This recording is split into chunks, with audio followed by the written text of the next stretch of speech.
Alright, shalom. Coming at you with a quick video. Probably not quick, because it might be, knowing me, but this is just a quick presentation.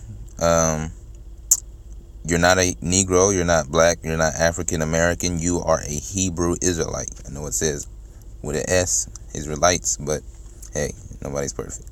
So this is this verse 2 images from the book Russian Icons, first edition by Vladimir Ivanov, which you can get, but it's a very expensive book.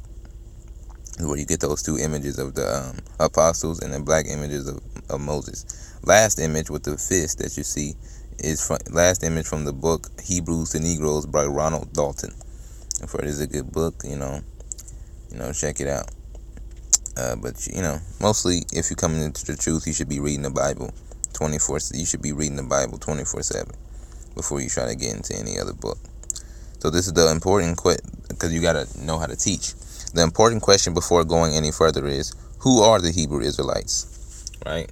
So this is the Zondervan Compact Bible Dictionary that you might have seen a lot of Hebrews reading, or you can get it at Barnes and Nobles, like $13, I think. Definition: Israelites. The overall history and culture of the Israelites is mostly seen in the Bible. So if you want to know anything about the Israelites, it is mostly seen in the Bible. And anybody who's written about it read the Bible, and is first used in Scripture to designate an individual man, the son of Isaac, Jacob, or Jacob's descendants, the 12 tribes of Israel, because Jacob's name was changed to Israel, as we will keep reading.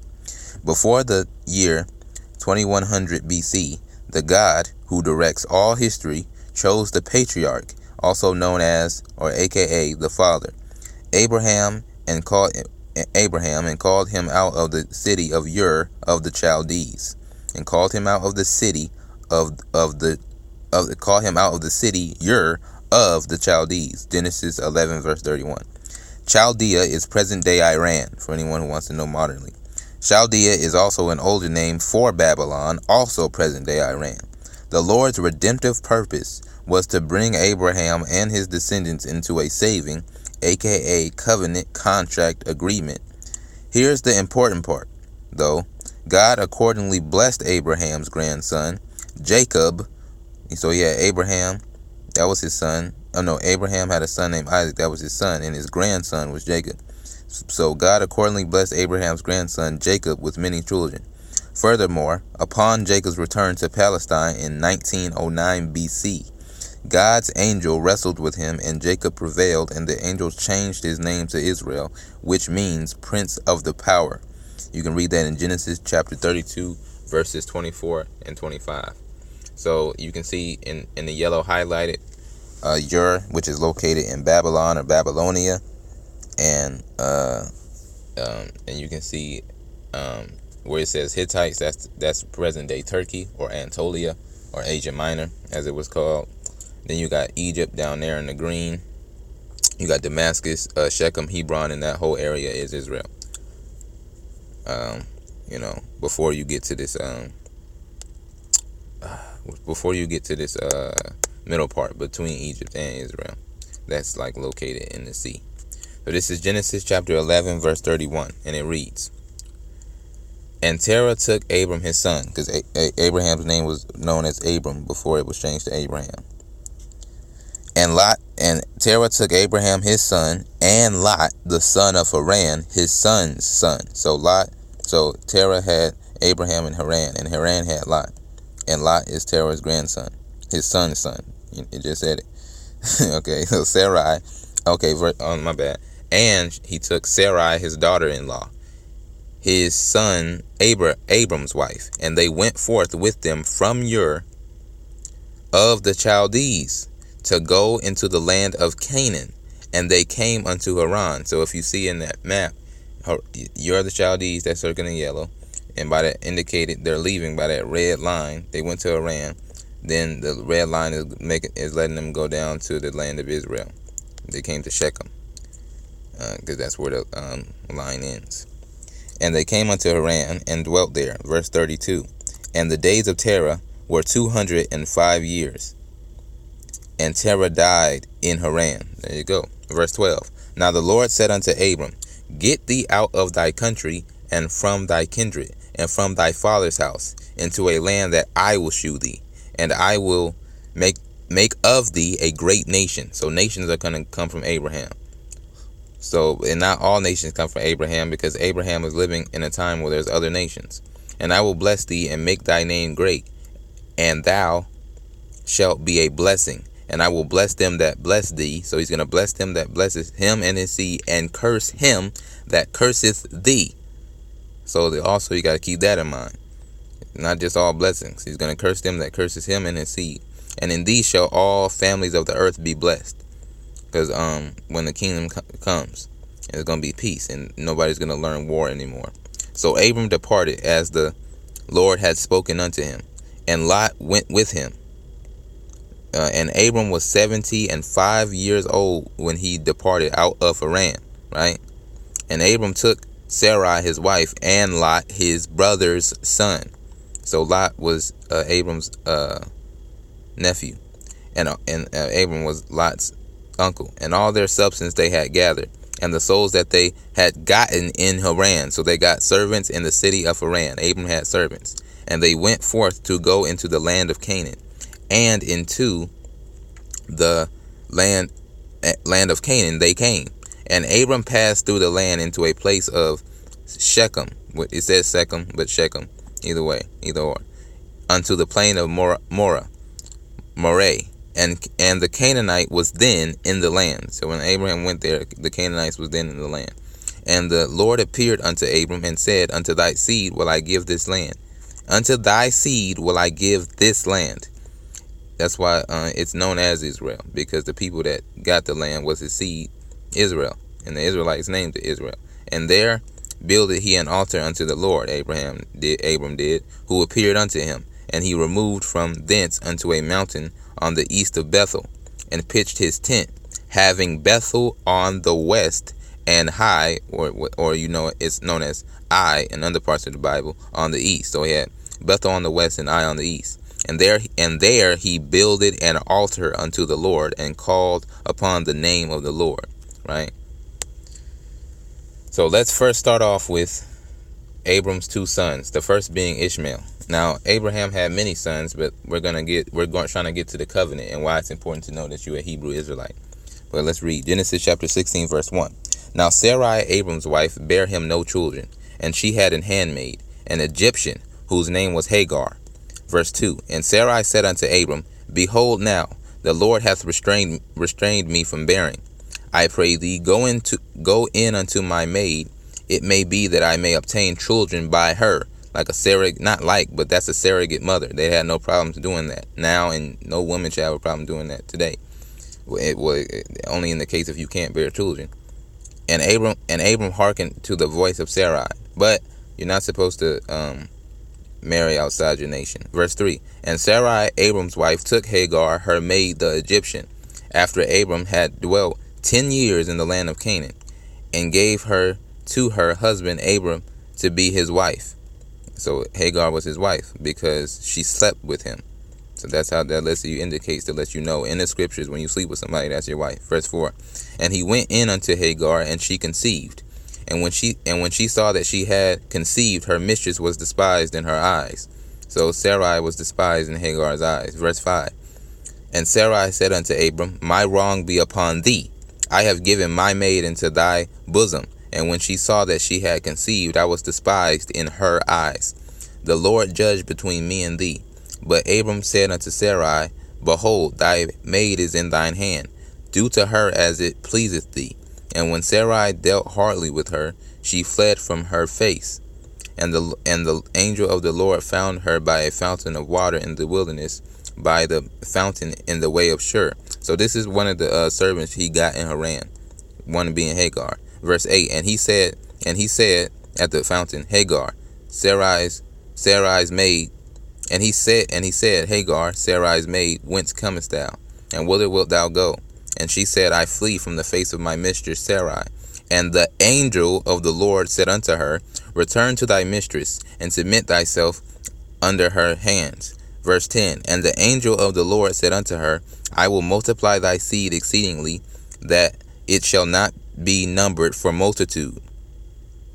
That her seed, Hagar seed. Verse 11. And the angel of the Lord said unto her, Behold, thou art with child, and shalt bear a son, and shalt call his name Ishmael, because the Lord hath heard thy affliction. So let's see the Ishmaelites. They often get these people confused with Middle Eastern, right? Christ wasn't a Middle Eastern man. He was, because he was an Israelite. That's his nation. But let's see who Ishmael. This is the definition of Ishmael. Ishmael is recognized by Muslims as the ancestor of several prominent Arab tribes and being the forefather of Muhammad. Muslims also believe that Muhammad was the descendant of Ishmael that would establish a great nation as promised by God in the Old Testament. So that was the promise to Ishmael, right? We haven't even got to the Israel promise yet. Zondervan Compact Bible Dictionary, more evidence for Ishmael being the so-called Arabs of today. Compact Bible Dictionary is what this looks like. And we're going to read the first box. Ishmaelite, a descendant of Ishmael, the son of Abraham and Hagar. Genesis 21 to 14 to 21. The 12 sons of Ishmael and his Egyptian wife became princes and progenitors of as many tribes. They lived in camps in the desert of northern Arabia, although occasionally some of them settled down as the Nabetians. Mostly, however, they lived like Ishmael, a wild man of the desert. Genesis 16 and 12. And also like him, they were famous for their skill with the bow. Joseph was sold by his brothers to some Ishmaelites. And that's another thing. You can read that on your own time, but focus on the presentation. The word is apparently used in the Old Testament in a wider sense, referring to the nomadic tribes of northern Arabia generally. Nomadic means they roam all over the place. All Arabs following Muhammad's example claim descendant from Ishmael, and they have their record, so they know who they are. The covenant or agreement was to be given unto Isaac and unto his seed / children after him. Let's look at the definition of covenant. Covenant, an agreement, law, a contract drawn up by deed, a clause in a contract. A theology, an agreement which brings about a relationship of commitment between God and his people. The Jewish faith, or Israelite faith, because Jew is just one tribe. That's where you get the Judah. It's just one tribe. Is where you get the word Jewish. Faith is based on biblical covenants made with Abraham, Moses, and David. So this is the covenant. Genesis chapter 17, verse 15. And God said unto Abram, As for Sarai thy wife, thou shalt not call her name Sarai, but Sarah shall be her name. And I will bless her, and give thee a son also of her. Yea, I will bless her, and she shall be a mother of nations. Kings of people shall be of her. Verse 17. Then Abraham fell upon his face and laughed, and said in his heart, Shall a child be born unto him that is 100 years old? And shall Sarai that is 90 years old bear? And so they were very old. Verse 18. And Abram said unto God, Oh, that Ishmael might live before thee. Verse 19. And God said, Sarai thy wife shall bear thee a son, indeed, and thou shalt call his name Isaac.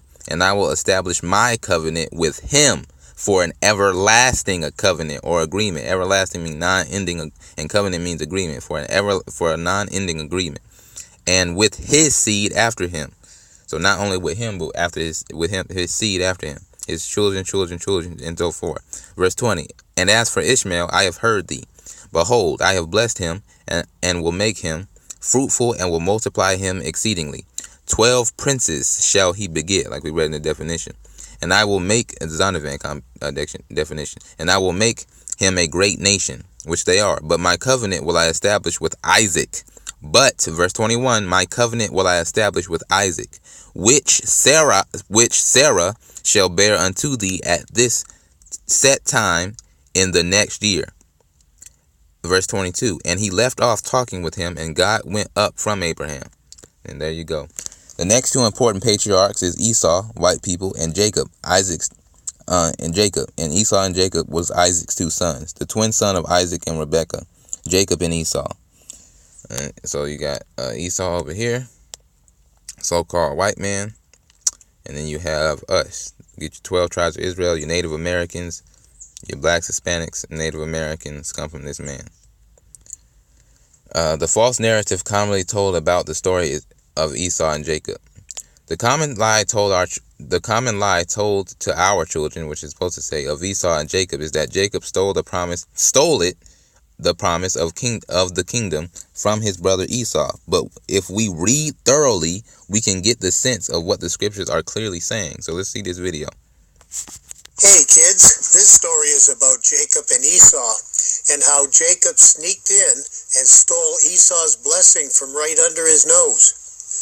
Jacob was certainly a crook, but God blessed him in spite of this bad character quality. Okay, but hold on now. Let's actually read the account and see what happened. He said he stole it. He said Jacob stole the birthright. Basically say he stole the kingdom from him. Let's read and see if that's true. Now we're going to read it for ourselves and see who the Lord chose to get the promise of the kingdom of heaven. Let's go back. My bad, Salaki. This is Genesis 25 and 20 through 34. And it reads, and the next other verses is on the next slide. Verse 20, Genesis chapter 25, verse 20. And Isaac was 40 years old when he took Rebekah to wife, the daughter of Bethuel, the Syrian of Pandanaram. So Rebekah was the daughter of Bethuel, the Syrian of Pandanaram. So she was a Syrian. Well, yeah, she was a Syrian. The sister to Laban, the Syrian, right? So her father was Bethuel the Syrian of Pandanaram, and she was the sister to Laban the Syrian. Verse 21. And Isaac entreated the Lord for his wife, asked him question, because she was barren, couldn't have children. And the Lord was entreated of him, heard his prayer, and Rebekah his wife conceived, got pregnant, and the children struggled together within her. And she said, if it be so, why am I thus? If this is a blessing, Lord, why am I going through these labor pains? And she went to inquire of the Lord. She sought a man of God to hear her prayer, or she went to go pray. Verse 23, and the Lord said unto her, 2 nations are in thy womb, and 2 manner of people shall be separated from thy bowels. So you have the white nation, because they just naturally different from us. 2 different manner of people. They're not the same as you Israelites, you blacks, Hispanics. That's what the Bible says. And the one people shall be stronger than the other, and the elder shall serve the younger. So let's keep reading, see who came out first. And when her days to be delivered were fulfilled, behold, there were twins in her womb when the 10 months was up, or the 9 months. But doctors don't count the first month. Verse 25. And the first came out red.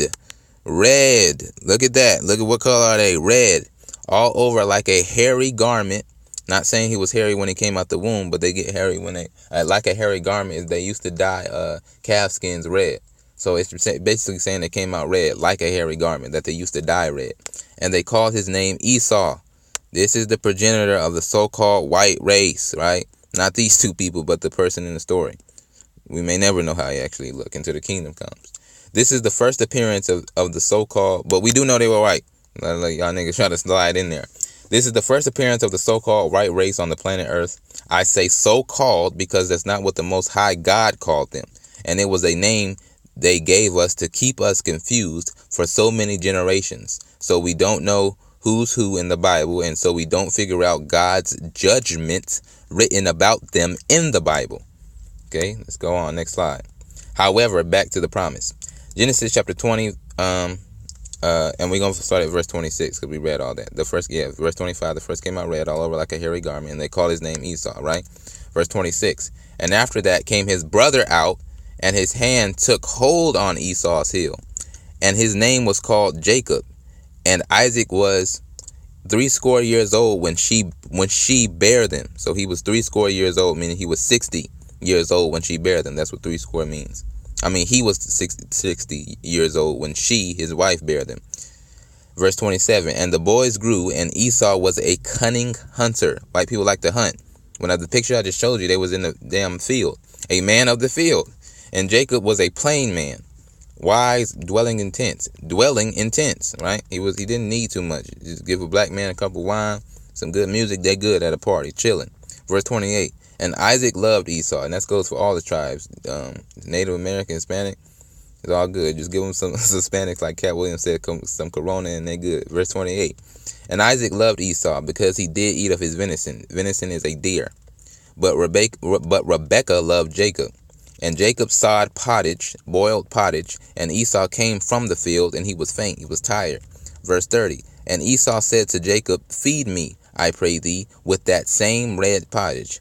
He is red, the pottage is red, his spirit is bearing witness with it. For I am faint, therefore was his name called Edom. Verse 31. And Jacob said, so his name was changed to Edom, remember that, because he wanted the pottage. Verse 31. And Jacob said, sell me this day thy birthright. He didn't steal it, he told him, sell it to me. Now Esau knows the worth of the birthright.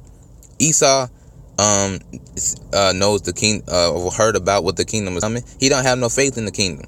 And you're going to see that as I keep reading. Verse 32. And Esau said, behold, I am at the point to die. And what profit shall this birthright do to me? It's, nigga, the kingdom is literally everlasting life. Verse 33. And Jacob said, swear to me this day. And he sware unto him. And he sold his birthright unto Jacob. Jacob didn't steal anything. Verse 34. Then Jacob gave Esau bread and pottage of lentils. That's what he wanted. Esau wanted. And he did eat and drink. And rose up. So he ate it. It's over now. You finished. The transaction is over. And rose up and went his way. Thus Esau despised his birthright. And this is what I wrote. Esau literally sold the kingdom of heaven for a bowl of uncooked meat. Off, man.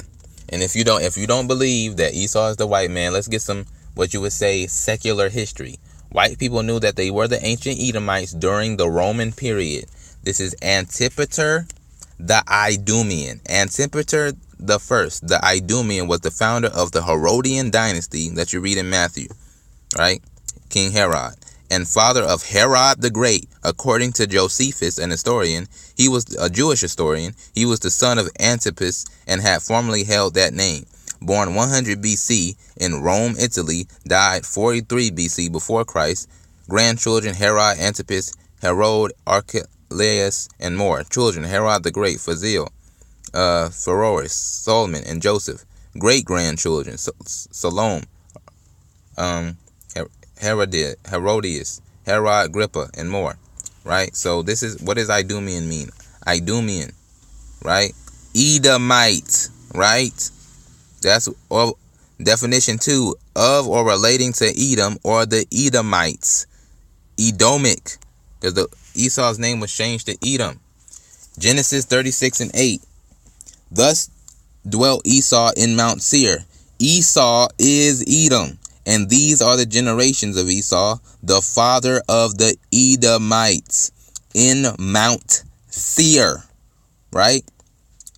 Ecclesiastes chapter 3 verse 14. Ecclesiastes chapter 3 verse 15. King James Version, KJV. That which hath been is now. Right? And I'm reading this for a reason, for the next slide. That which hath been is now, and that which is to be hath already been. And God requireth that which is past. It's a must that it comes back. History repeats itself. Ecclesiastes chapter 3 verse 15 is what I read. Going further into this presentation, we're going to look at the comparison between the present day American is what it should say, Edomites, compared to ancient Rome and Greece, and how they are alike. Nope. The so-called white man is the ancient Edomites that the Bible speaks of. Look at their buildings.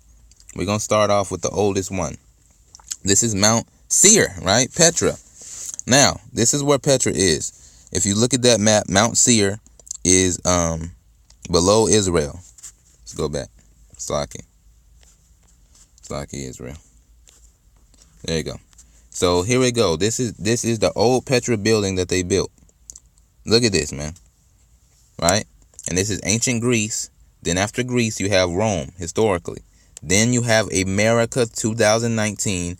All these ancient Edomite buildings look the same. They have the same symbols. This is Petra again. The eagle, right? What is America personified as? United States of America, fine silver, $1. But not only is their architecture / buildings the same, but every great Edomite empire has the same symbol, the eagle. This is the coin of the Britons, or the Britons. The eagle. This is coin value, ancient Rome, Vespasian, eagle.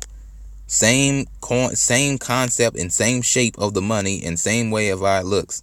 Ancient Greece, Ptolemy, the eagle, right? Then you have present day, United States of America. Fine silver, $1, the eagle, the gold, liberty. Lady Liberty, whatever that means, Masonic symbol that is, United States of America. It's the eagle. They're always personified as the eagle. So let's read. Obadiah chapter 1 verse 4. The vision of Obadiah, the prophet Obadiah. Thus saith the Lord concerning Edom. This is concerning the nation of Edom. We have heard a rumor from the Lord, and an ambassador is sent among the heathen. Arise ye, and let us rise up against her in battle. The her is Edom. Behold, I have made thee small among the heathen. They are the minority. Thou art greatly despised. The pride of thine heart hath deceived thee. Thou that dwellest in the cliffs of the rock, whose habitation is high, that saith in his heart, who shall bring me down to the ground? Very prideful. Now Petra is in the cliffs of the rocks. They literally made this out of the cliffs of the rocks. That's number one. Number two, right? Caucasian literally means they come from the Caucasus Mountains. So this is verse 4.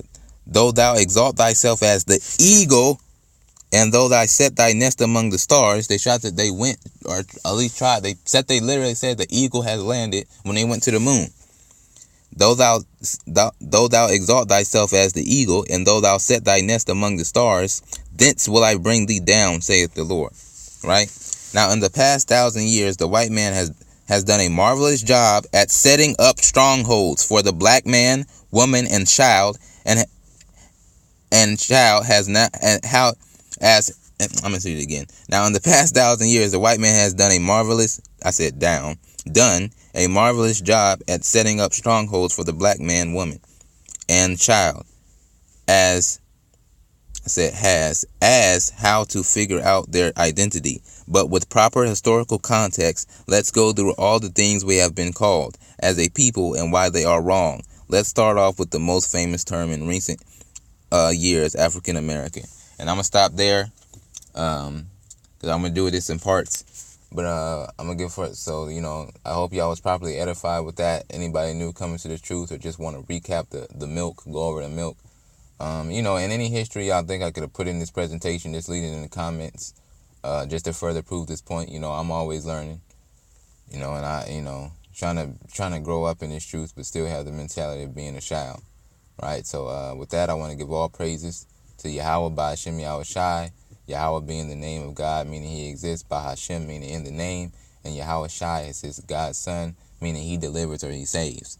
So come save us, Yahweh Shai. Shalom.